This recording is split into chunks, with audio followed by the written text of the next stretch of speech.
Here.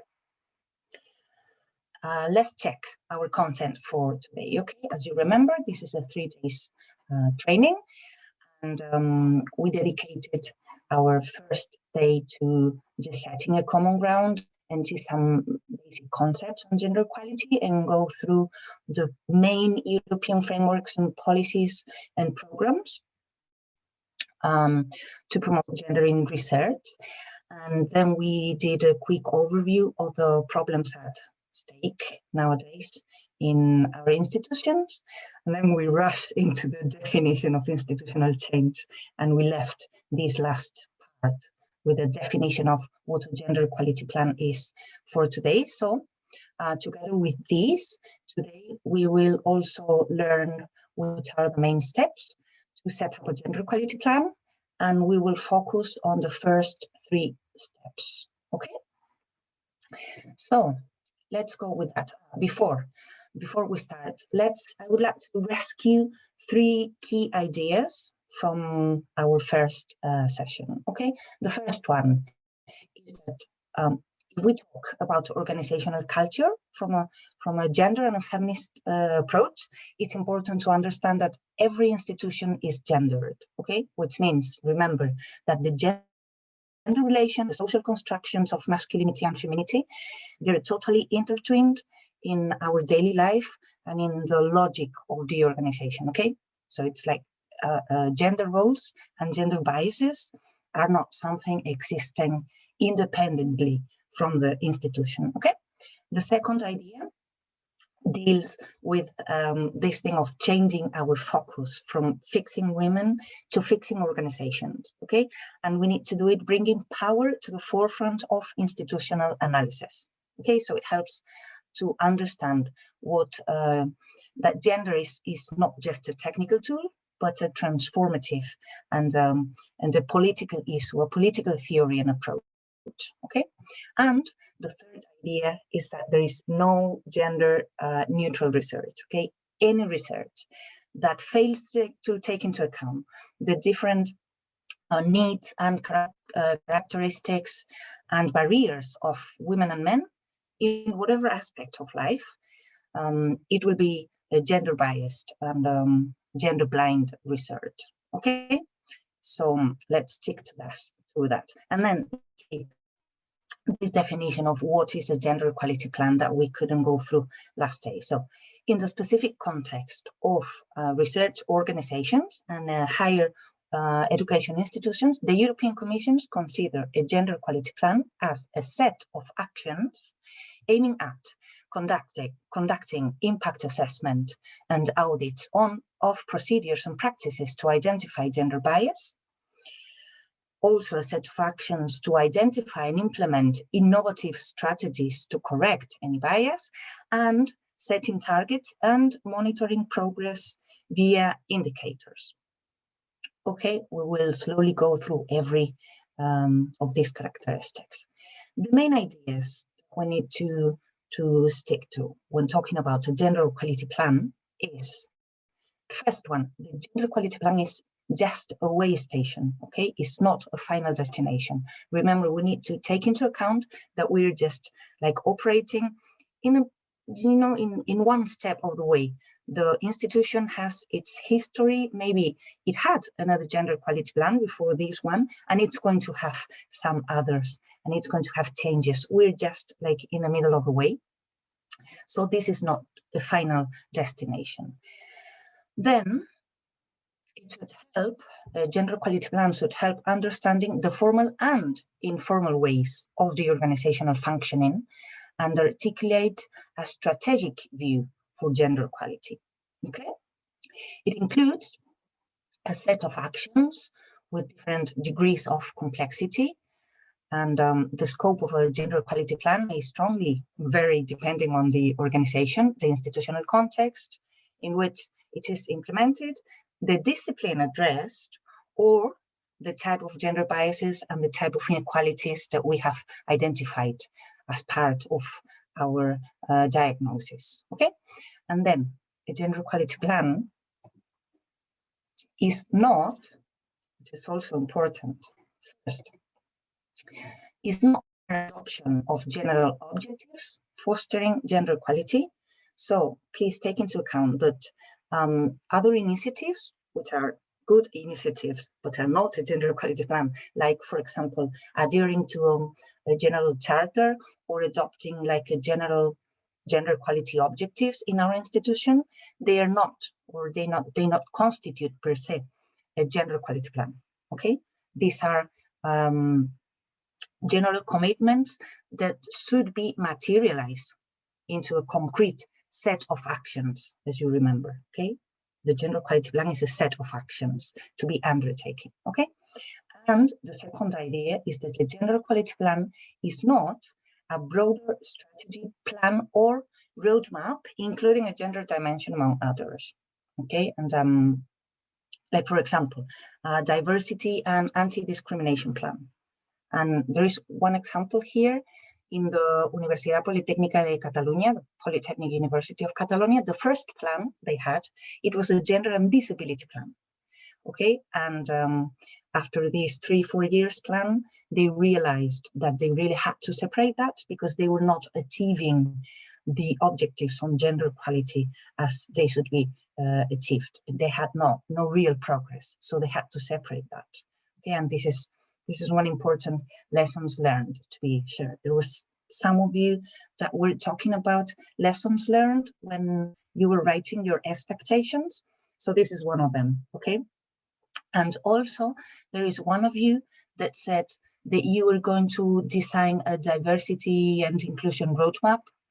I think it was Aminata, I don't know, I think it was her.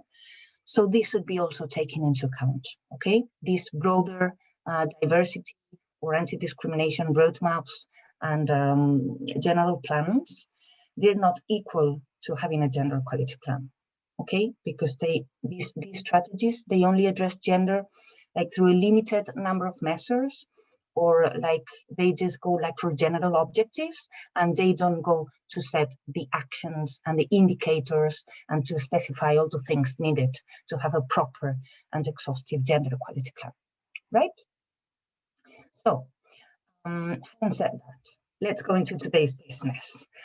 We will start with just a general overview of the whole process, because as with any other strategy, and especially with long-term ones, we always going to need a roadmap and a clear definition of each step that we need to take.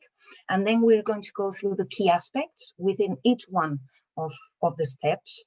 And we will also start with the definition of the principles that will guide us along this way. Okay, so let's start with that, with the principles. What are the basic principles that should be articulating our process?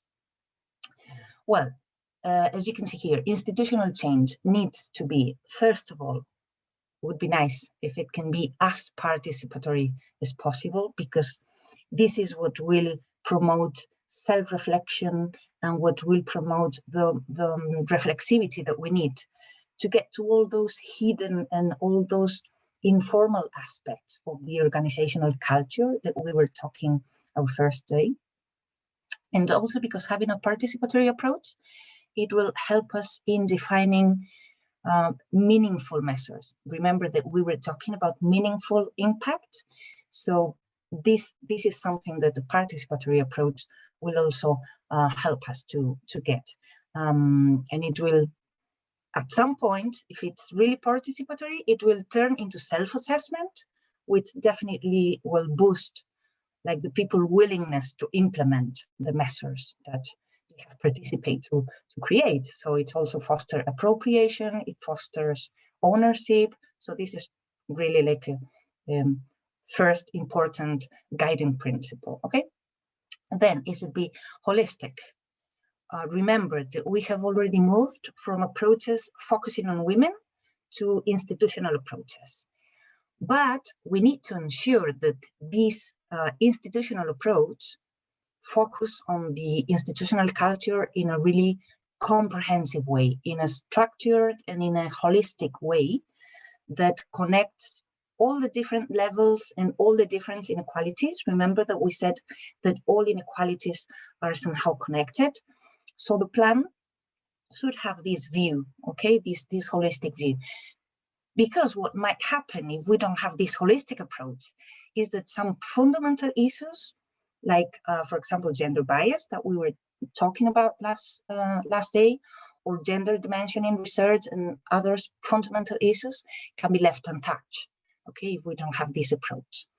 And we won't have that meaningful impact again if we tackle each issue as if it was isolated from the rest, okay? Then it should be inclusive. So this means making diversity a key issue in terms of stakeholders and of actors and people involved, but also inclusive in the issue covered, okay? And of course, this means also including, for example, resistant agents, okay? The plan is for everyone, not only for those who want a plan, okay? And it should have an intersectional approach, as we saw last day, so we can really understand and we can shed light on how different discrimination patterns and different inequalities are intersecting with each other, okay? We should do this multi-level analysis that we talked about last day to understand these complex relations between inequalities. Then the process should be visible, which means making everything visible, not only the needs that we have identified, but also making commitments visible and making them public and formal. And of course, making results visible as well. Okay, and for this, it is important to have from the very beginning a communication plan. Okay, we should set up a communication plan for our gender equality plan to communicate all the steps that we are taking, to communicate the results, right? And a practical tip here, some of you were mentioning in your expectations that you wanted practical tips. So a practical tip here would be to have a communication plan since the very beginning and to really do it in a positive account, like to have like a positive narration of the process here, okay? Then we should be flexible. The process should be flexible. The gender equality plan is nothing static, as the process or the institutional change process is neither static. It's going to be continuously evolving as the institution itself. And in the end, it's like in every aspect of life, we're just learning by doing. So here is the same. The process will constantly need adaptations, and we will be needing to redesign our actions and our steps to keep the project relevant to the context, okay, and to our current realities and any emerging situations. For instance, like we had in the Complutense University, that we had a change in the rectoral team and we had to readapt to the situation.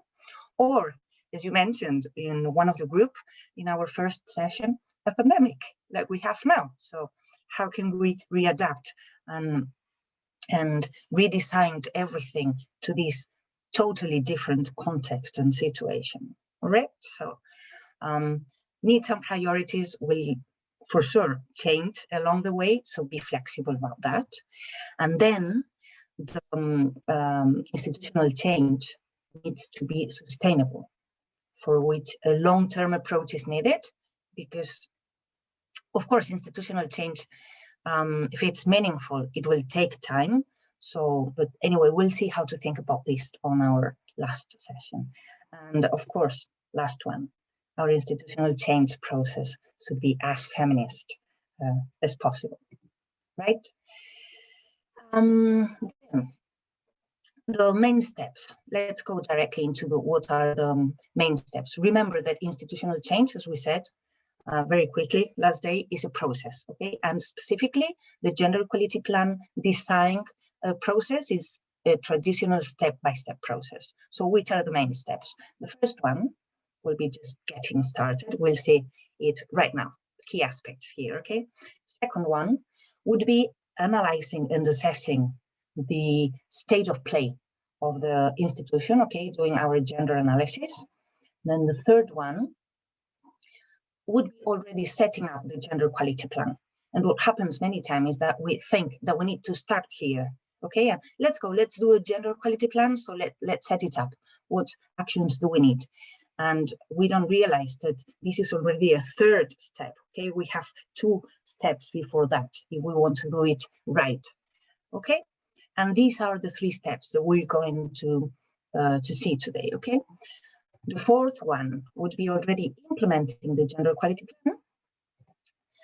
Then the fifth one would be monitoring progress along the way and evaluating the gender equality plan.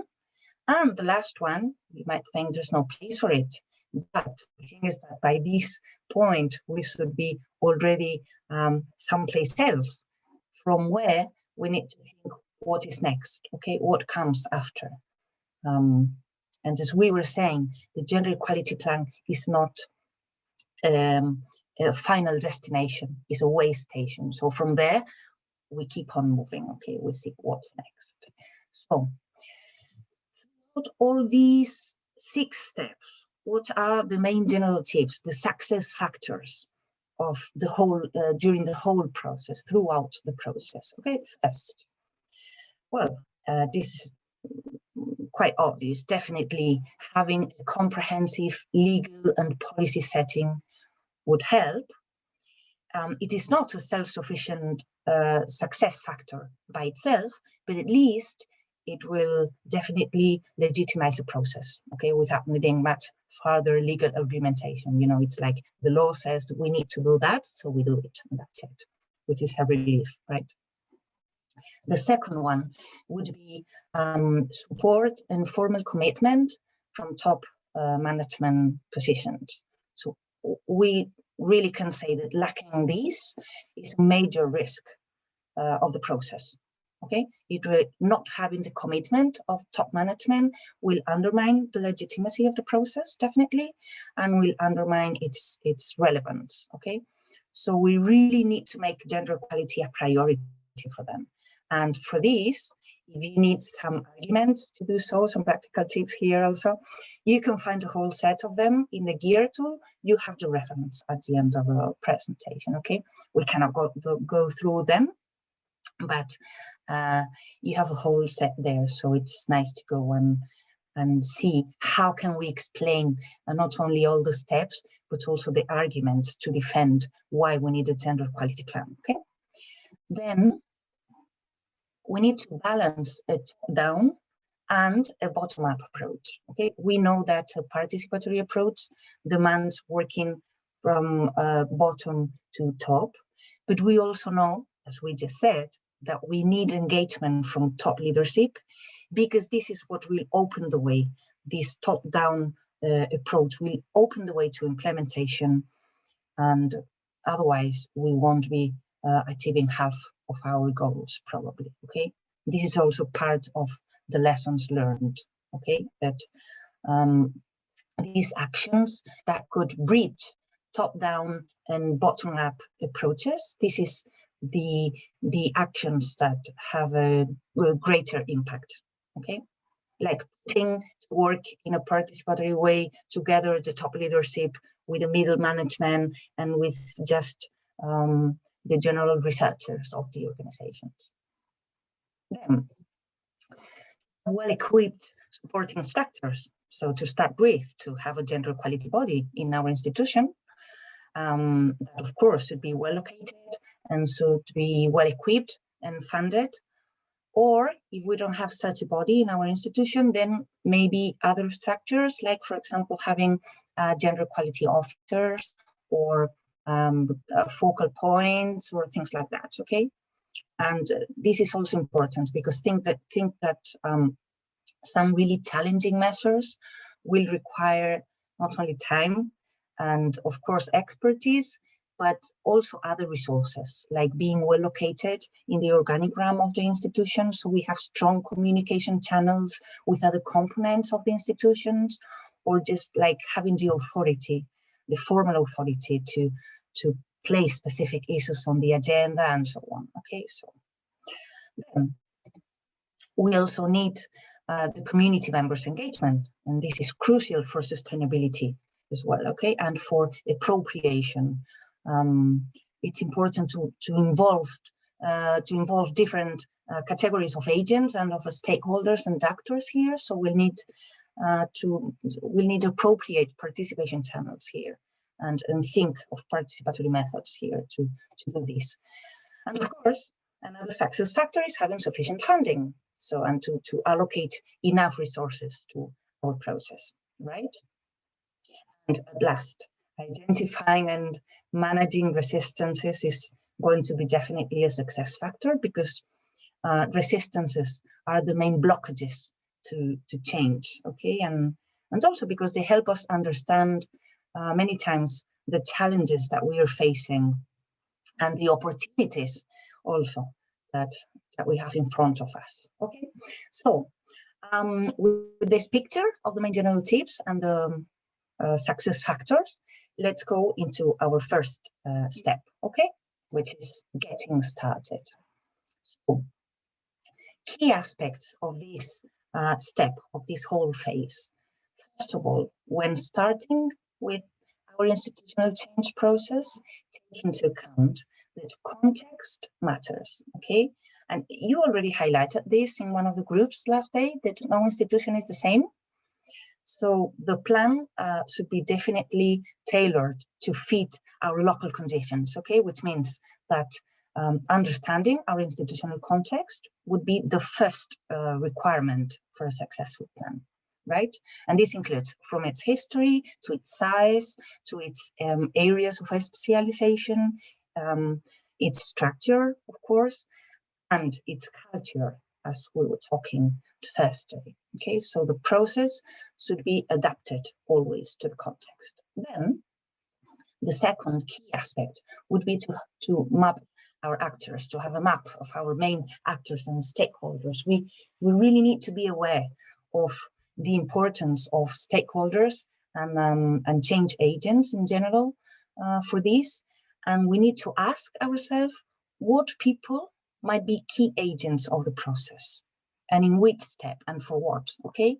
So that would be like people in power position and experts and so on, okay? And answering this question also requires the recognition that there are different kinds of knowledges. So think what kind of knowledge, what kind of skills, and also what kind of attitudes do we need for our process, so we can think of specific agents here, right? Then we need to identify our potential allies. This is the people that can support you, with whom you can team up, okay? And here I like to quote this expert on diversity, Jean-Michel Monod. He explains how we should not focus all our energies in trying to convince all these resistant people, that we many times do that, but let's just focus on building like strong nets with our allies, okay? This is what is really going to help us moving forward, okay? Then we need to find funding and resources. We just said this is a success factor. So you can do this either by looking for a European project, or if not a European level, maybe similar initiatives at national level or regional level. But also you have to look for funding at your own institution, okay? So at all levels. And that means that you should also look for some measures that can be already put in place, and they have already resources. So related to gender equality, of course. So we can think how to count on them and how to join forces with other initiatives, okay? So all kinds of fundings and resources we need to look for here. Then, of course, we need to network at national and at international levels. The Horizon 2020 program, what shows is that it's definitely working to join forces for implementing and for developing gender equality plans at European level. So just look for other institutions, other European projects, other regional networks, other national networks, look who is around that could help us. And then we also need to clarify the mandate. And this means also to make our mandate public and to make it visible. Remember the principles, okay? We need not only a clear mandate that we're going to do this gender equality plan, we're going to do this process, we have the commitment, but also we need to have that commitment endorsed in a public way, okay, formally endorsed by decision makers, okay? We really need to have a clear mandate on this. Possibilities for elaborating here. The first one, we should work with these sticky notes. So we place one sticky note per agent. So in the inner circle here, let me mark, yeah, here in the inner circle, we should put those agents will have like the highest level of involvement. This is why I was asking you, if you have the time, if you can, just think about the level of involvement of each agent, because we can also work with this to then think about the strategy of when and how to count on each one, okay? So you place here like those with more commitment or more that can be involved in more activities. And then in the outer ones, we place with more indirect involvement or with less commitment, or that will be just a part of one activity at one point, things like that, okay? So this is one example. And then the second example is this other one, that we place each actor, each sticky note, we place them on this matrix, depending on things like, for example, the level of resistance of this agent, or the level of influence of that person, that agent, okay? But of course, we can adapt this matrix to our needs or to whatever we want. So it can also be like, for example, level of interest or capacity of support, or for example, level of gender expertise, things like that, okay? Because once we have placed all our actors here, then we can strategically decide how to better engage each agent. Okay, so we can, for example, create specific task forces, or we can create a follow-up committee, or we can create a specific working groups, things like that. Okay, and with all of having the whole picture, then we can set up our gender equality hub. Okay, which will involve all relevant actors on a voluntary basis, of course. The hub will be something like our permanent allies, like the allies of our core team, okay? And to help us during this exercise, if you do this in your institution, remember to help the people asking and stressing out the different types of activities that will be needed, so people know on which kind of agents to think about. Like, remember that they will be involved in activities like knowledge transfer, awareness, identification of needs, looking for funds, all those kinds of activities. All right. So, okay, having done that, we have done our first steps. We have set up our gender equality hub, our map factors. We have more or less clear what's going to be the road. So we should go into our second step, which is focused on assessing the state of play of the institution, okay? So the first decision is, what are we going to assess here? What are we going to analyze here so we can properly identify the problems and inequalities in our institution? So, the first thing would be the data collection and analysis. This is our starting point.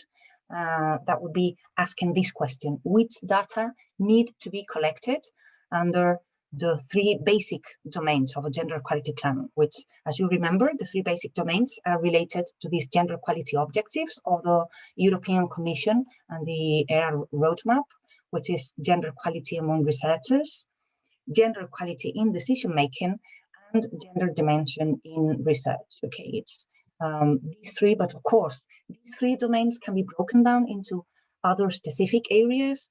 And then we also have some cross-cutting issues that we should not forget about, like, for example, working on gender stereotypes or working on sexual and sexist harassment, which would be, as I was saying, cross-cutting, okay?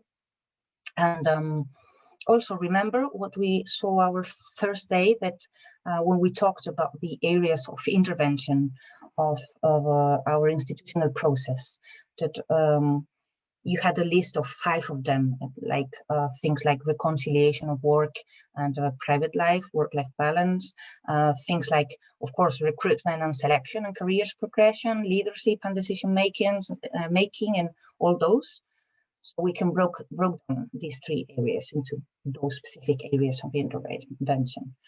So, how do we proceed then from here? First step, we need to identify all type of data that you need to collect. Okay, think that we need sex disaggregated data about all type of staff and all type of students. Also, we're talking about the whole community of our organization. So we can identify gender imbalances, and we can identify underrepresented areas or specific pressing areas that will require intervention, right? So one practical tip here is that we might find out, it happens many times, that we have not sex disaggregated data in our institution, that it is not systematically collected. So the key question that we need to be asking here is, which data are already available? Okay, which data is easy to get, and go for that. And then also take into account that we need to think in both quantitative and also qualitative terms here. Okay, it's, you know, quantitative data, they only reveal like a tip of the iceberg, but there and with that, of course, we can identify some symptomatic inequalities, but we need qualitative data to really identify those more hidden and endemic gender inequalities there, okay? Then we need to identify possible sources of information and techniques to collect data. So we need to ask, where can we find this information, and who are we going to ask for it? And these, they should be part of our map of factors, right? Then we need to, of course, review our relevant framework of legislation and policies in our countries, but also in our institution, because sometimes it will just provide the rationale to support our actions. And then we need to collect and to analyze that data. And here, remember the holistic approach. The analysis should be as comprehensive as possible, and it should include identifying also existing measures and existing resources and so on, so we can think how to link them with new measures, or how we can enhance their effectiveness and so on. Okay. Okay, so one important thing of this step is that many times preliminary assessment do not provide like a real in-depth analysis, but they just provide some specific isolated, like key figures on some specific areas, or some sector issues on different like academic positions or things like that, while a proper in-depth study that tackle fundamental issues like access to decision making, like gender in research content and so on, they remain untackled. Okay, so so please be clear that we need to design a preliminary assessment as thorough, as exhaustive as possible. Okay, also being realistic in knowing what are the data that we can count on and so on. Okay, it will of course depend on the available resources, but keep that in mind. So how do we collect the data? Okay, there is a list of possible techniques here. This is a non-exhaustive list, okay?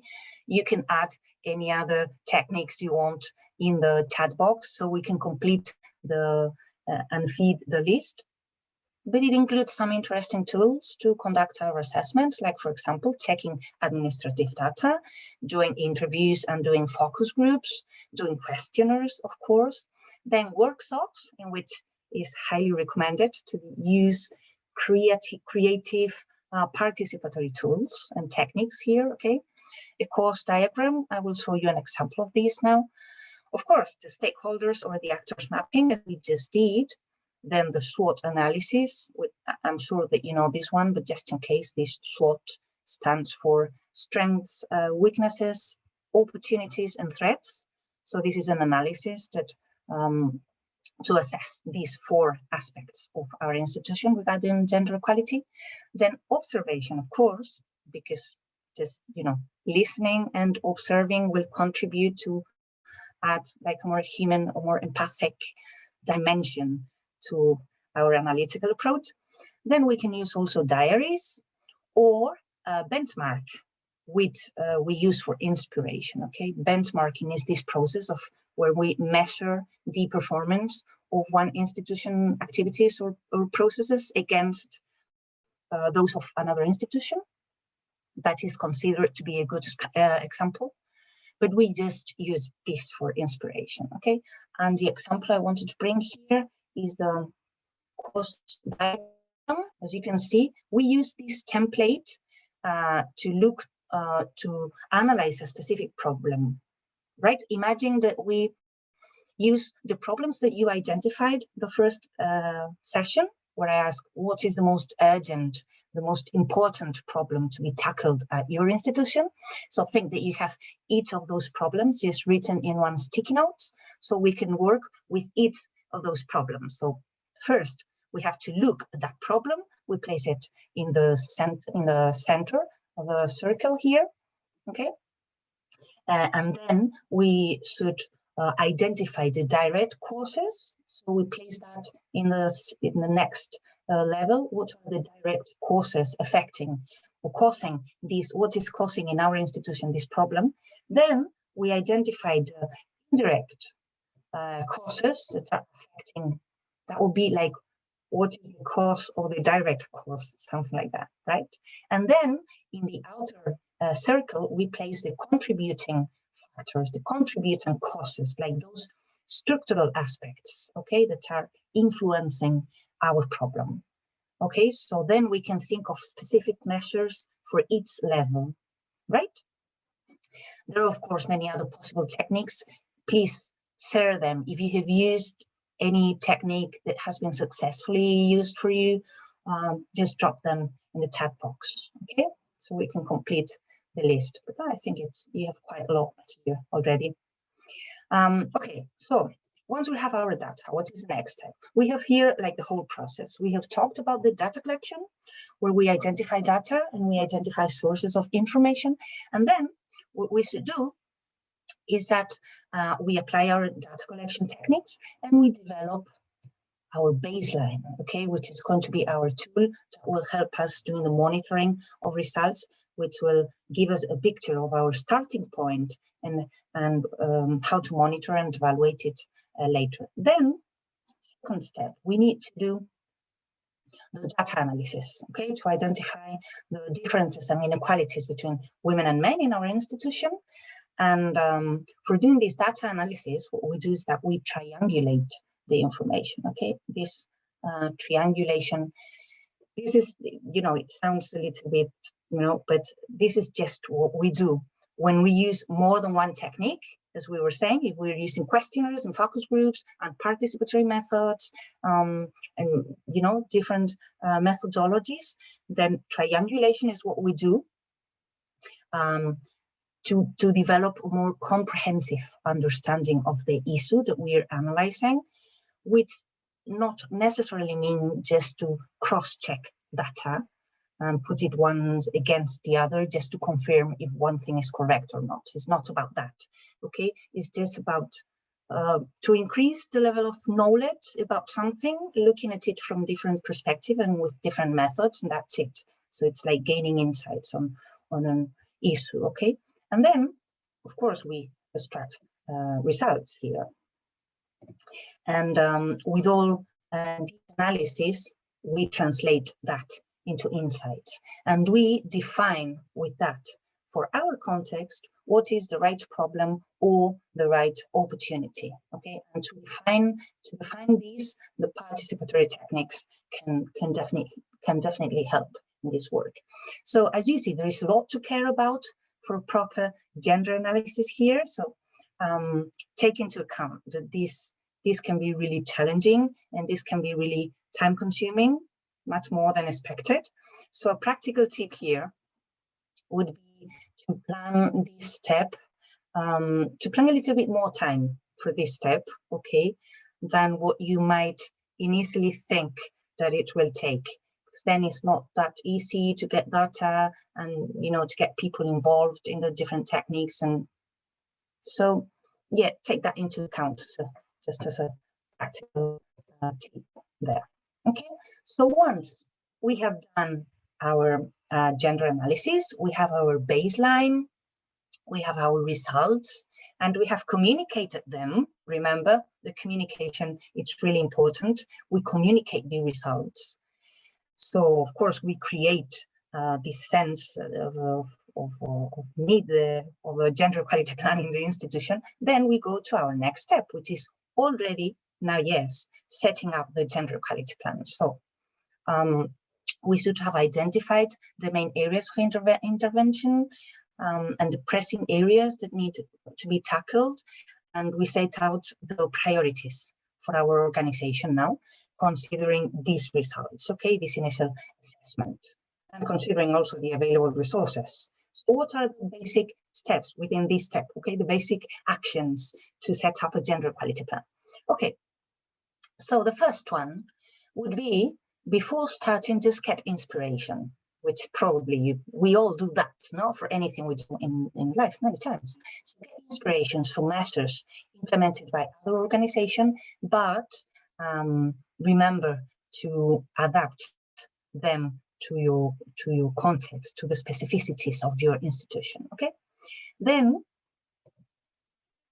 we need to define our objectives, and our objectives will be based on the analysis done, okay? They should be tailored, and they should cover at least the three basic domains that we were talking about. Remember, the three gender equality objectives of the European Commission and the ERA roadmap. But of course, they should be tailored to your situation. So there is no copy paste of objectives here, okay? And they should, a good objective should specify what do you want to achieve in relation to a specific target group, and clearly defined the positive outcome that you want to reach, right?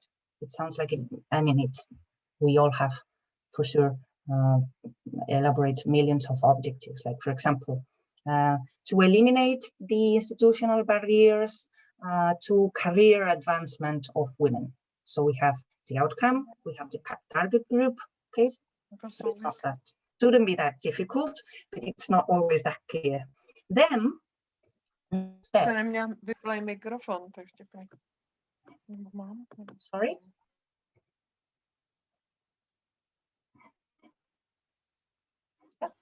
Can I continue? Somebody talking there, sorry. Okay, next, we need to define measures and indicators, okay? And at least we should have one per objective. So what are the basic requirements here for our measures? The measures must be based on the empirical problem analysis that we have done, our gender analysis. They should address at least one of the gender equality objectives explicitly. Sometimes we can have measures that can tackle a couple of objectives. And then we need to formulate specific targets and target groups, and all the measures should be subject to monitoring. So we need to develop clear indicators for each measure, okay, for each one. So two key aspects here. First, we should design our measures adopting in this structural change perspective, okay, this fixing the organization perspective, and avoid what you see here, the deficit model perspective. Oops, I just wanted to mark here, avoid the deficit model perspective, because this is important, okay? Which would be this, this kind of patronizing perspective under this fixing the women approach, where it's like as if women needed more teaching than men. For example, when all the actions you have in one gender equality plan is like giving teaching leadership to women, or teaching women how to do whatever. Okay, this is like a deficit model perspective. So be sure that we avoid this, and then we should include different type of actions. Okay, we can go through a list of examples here, but you have a link to the gender equality, to the GERA tool, which provides a list of lots of examples of different actions. You have that at the end of the presentation. Okay, and then our objectives and our measures and indicators, as you see here, should be SMART, which means it goes for the S goes for specific, so they should answer to the basic questions of what, why, and how, and when and where. They should be, the M goes for measurable, so they should establish both quantitative and qualitative indicators. It should be attainable, so make sure that they're just like not out of reach. Okay, it's something that can be achieved, actually can be achieved. It should be realistic, so this means that can be feasible within a certain time frame, and that they are time related. So we should indicate when the objective or when the measures, when are we planning them to be achieved, okay? Which leads us to the last one, which is defined in the time frame here. So we need to define a realistic timeline for our gender equality plan, and first we need to set out like the overall duration of the plan, of course, if it's going to be 3 years, 4 years, or whatever, depending on the resources and so on. And then we need to define a realistic timeline for its implementation, okay, depending on measures that we plan and everything. And do not forget to include and to establish specific monitoring periods to report on the progress of our gender equality plan, the progress achieved, okay?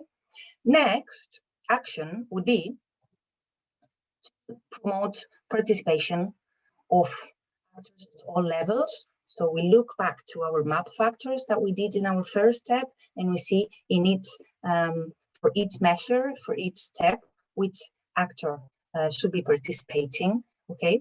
And this is important because normally the process of already drafting the gender equality plan, it's, they are not like very participatory. Their measures are normally drafted only by in-house gender experts, which is a team of a couple of people just drafting the gender equality plan. But a participatory approach will help us, will provide developing more meaningful measures to all the actors involved. So in the end, it will also help the implementation of the measures, right? And it is also crucial to involve senior management and leadership positions in the definition of the measures of the plan, right? The next would be to identify resources, including existing one. Remember what we just said when planning the measures, okay? So we need to identify and use all the resources available within and outside the organization, and this means, of course, financial and human resources, but also others like data collection procedures, like existing policies, services, internal groups or internal structures that we can count on. Of course, knowledge is also a resource, communication tools, and so on. Also the intangible resources, like, for example, the supportive and the enthusiast attitudes among the leaders and among other people, other key agents in the institution, okay? And we should build on that existing resources. And then we need to set clear responsibilities, okay? Many gender equality plans, they lack this one. They set the action, they even go and set nice indicators and everything, but then they don't have the responsibilities clearly set. So for each measure, we need to set this. An agreement needs to be made on the team that is going to be involved in the implementation of each measure of the gender equality plan, okay? So again, remember your map of actors here to set the responsibilities, and the gender equality plan should clearly indicate who is responsible for what and when, okay? Then we need to build alliances. We will need support by stakeholders at all levels, and as you were mentioning, also from outside stakeholders, outside agents, okay? And also from top down and down to top as well, not only from the, and also from the outside. So the practical tip here would be to explain, to take your time to explain the benefits, okay? To explain what a gender equality plan implies, what are the benefits for each stakeholder and for each agent and for each group of the organization. And also the practical tip would be to adapt your speech according to the profile that you're addressing, okay? We want to get them in. Okay, so take into account that this effort, it's going to be a long-term effort. It needs to be continued throughout the whole implementation process. So make friends here. And then we need to think long-term. We need to think about sustainability. We need to ensure sustainability here. Okay, bear in mind that the resources to promote gender equality are never unlimited, and neither is the duration of our gender equality plan. So we need to ensure sustainability, the sustainability of our actions. And for that, it's important to design them, to embed practices in the normal routines and normal procedures and policies of the organization. So we can either change the existing ones, or we can structurally complement them with new ones, okay? And then, of course, we need to get the gender equality plan approved. So just check all the legal and institutional procedures and requirements to do so, right?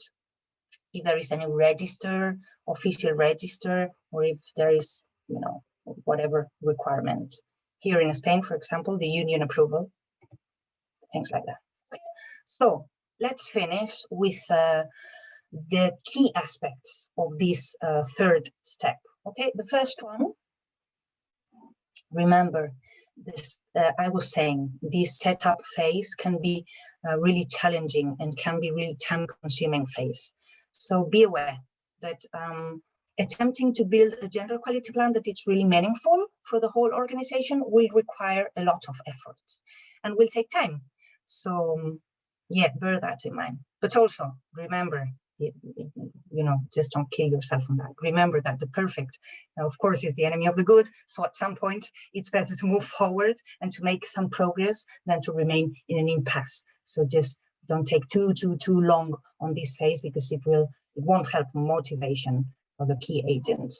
Then we should avoid evaporation. This is very common to happen in the transition from step 2, from the gender analysis, to step 3, okay, to already writing down the objectives and the measures, okay? So revise all the measures under the light of our principles, okay, the principles that we were starting with, and revise everything with critical gender lens, okay, with this feminist approach and this feminist gender lens, to make sure that our gender political framework is not evaporated, okay? Evaporation is this thing that happens when this nice political framework and political approach that tackles power relations, remember that gender is about power, suddenly somehow is evaporated when we actually put that into a specific objective, into a specific measures, okay?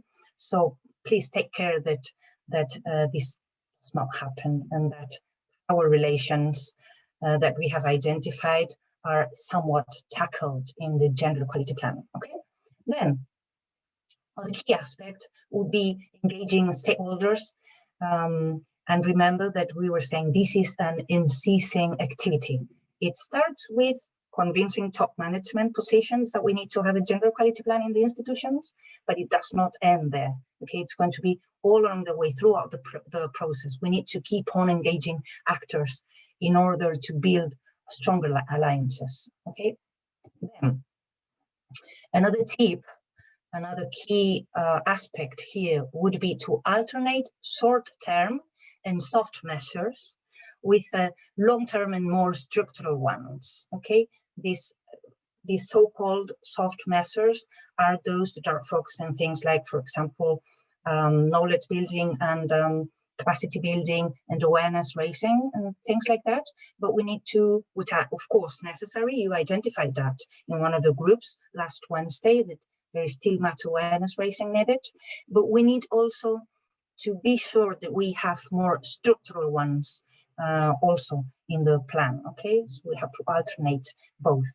And what happens with these structural, more structural ones that really tackle the power relations is that, of course, you will face resistances. Okay, so be prepared to face resistances. They will appear not only in the implementation phase, which is what we normally think, we want to implement the action and then we have some resistances. No, they will already appearing when we are designing the measures. Okay, and one typical resistance here arises precisely when we talk about structural measures, like, for example, positive action, or, you know, like this kind of more hard measures like positive actions, and or also in the USA they talk about affirmative actions is the same. Okay, remember when we want to do these kinds of actions, that we can always go for the legal argument.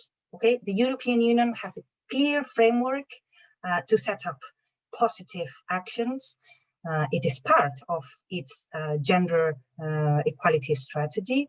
So try to anticipate to these kind of resistances and really have your arguments prepared on this regard. Okay, there are of course some positive actions that can be easier, like you know, like having, for example, some universities have like specific measures for the evaluation of women in the promotion processes. This is a positive action. Or, for example, some universities have what is called a returning schedule after maternity leave. So, for example, they allow women after the maternity leave to have one semester with no teaching schedule, so they can catch up with the research activities, you know? Things like that. This is also positive actions and positive measures here. Okay. Other ones that are not so fancy and that face more resistances is, for example, quotas. You know, like normally refuted by these meritocratic arguments that we were talking about in our first session. Okay, so these would be the key aspects here. And, we will leave it here for today. We will see the last session. We will focus on the fourth, fifth, and sixth step. And here I leave you again some useful resources. You have here the introduction to the GEAR tool. This is a really nice and exhaustive tool. It was developed by Yellow Window for the European Institute for Gender Equality, and it's a guide specifically for research organizations and higher education institutions. So please check that out. And then you have other resources here. Also, there is people in this group that are not specifically from research organization. I recommend you also to go for this book. In the first day, I was quoting Aruna Rao. I really like her work on organizational culture. So I also recommend you this. So thank you, everyone. Have a great week and see you next Wednesday. Thanks. Bye. Bye.